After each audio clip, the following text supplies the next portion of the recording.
I'm about to leave for Costa Rica, a place completely unfamiliar to me, and on a top-secret mission for the CIA, no less. No guarantees I'll come back alive. Might even get rubbed out by the CIA itself. So I'm leaving behind this record. For her sake. For the boss's honor. Ever since I was a child, I've loved to look up at the night sky. I'd go outside after sunset and drink in the cold air. The moon, Venus, so many stars floating on the edge of infinity.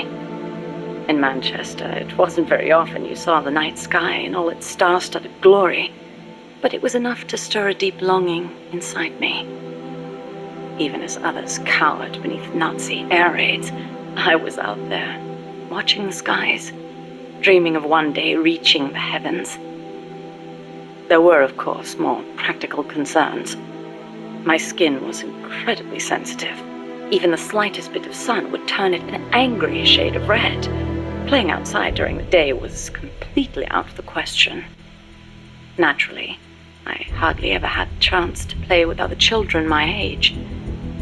But I never felt lonely for it. Their way of thinking was irrational, making them simple, easy to predict. The boys would talk of tanks and aeroplanes and creepy, crawly bugs. The girls of pretty dresses, glass beads, and tea and cakes. Of boys they liked. I never had much to say on such matters.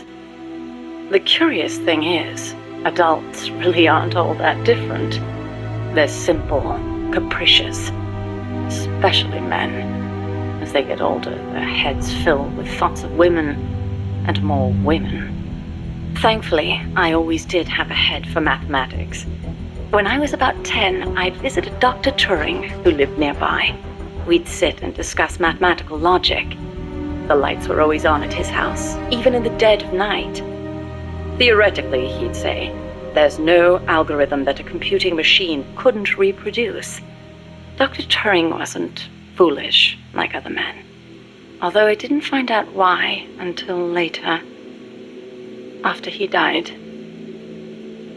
The time will come, he'd say, when computers will be able to think for themselves. That idea rocked me to my core. My aptitude for mathematics brought me closer to the stars. I breezed through school, then went to America for university. While I was studying at Caltech, NASA was established. I signed up in a heartbeat. I was a pretty good computer engineer at the time, and NASA needed skills like mine. The work was enjoyable. Even though I'd given up on going into space myself, it was a pleasure just being a part of it all. I was assigned to Project Mercury, America's effort to compete with the Soviets in manned spaceflight. 7 men were chosen as pilot candidates for the program, becoming heroes overnight. People called them the Mercury 7. The project made good progress, more or less. We had all the funds and materials we needed. After countless hours of analysis, we even had plans for something on par with Sputnik. We thought it'd only be a matter of time before we caught up with the Russians. They'd sent a dog into orbit and brought it back safely to Earth. But NASA top brass dismissed that success as a fluke. The Americans recovered their re-entry capsules at sea, but the only ocean bordering the Soviet Union is the Arctic, so their re-entry capsules had to make impact on land. A dog was one thing, but human spaceflight would still take some time, or so we thought. At the end of January 1961, we successfully put a chimpanzee named Ham into orbit. He returned to Earth as healthy as ever. NASA was giddy with success. It was then that a new woman showed up for duty. She was a backup pilot and advisor. She was beautiful, with blonde hair, strong mouth, and a steely gaze. But there was something else in those eyes, a twinkle of something warmer, of affection. It was the boss. She took one look at us in our revelry and murmured, Savor this joy today, because tomorrow you'll have to face the truth. And she was right. The next day, our project schedule was accelerated. We'd received new information that the Soviets were mere months away from putting a man into space. The brass had misjudged the Russians. We couldn't afford to allow the shock of another Sputnik. Somehow, we had to get a man into space before the Russians did. It was an utterly impossible task. We'd only just put our first chimp up. With a human on board, failure was not an option. Especially if it were one of the Mercury 7 Golden Boys. And on top of that, the brass wanted to put a window in the spacecraft. The pilot wouldn't be a test animal this time, they said. And when this hero came back alive and well, they wanted him to describe what he'd seen. It was madness. Adding a window to our existing spacecraft would leave it unable to handle the stress. Not to mention the problem of shielding the occupant from cosmic rays. But the boss rose to the task, and splendidly.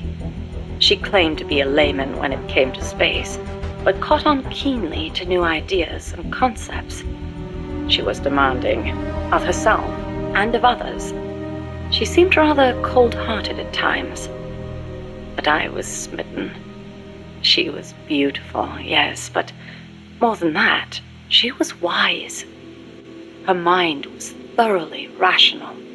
And yet no matter how I tried, I could never predict her actions. It was easy for me to assume that her judgments were drawn from an enormous base of knowledge. Quite simply, her life experiences were more diverse, more intense than anyone else's. To me, they seemed boundless in their breadth. In her, I saw a reflection of the night sky. Perhaps because I too was a woman, she and I became close. I couldn't go out in the sun, but she lit up my life. Her light was soft, like that of the moon. I was so happy. With her unerring guidance, the project steadily regained its footing. But one issue remained, the pilot's safety.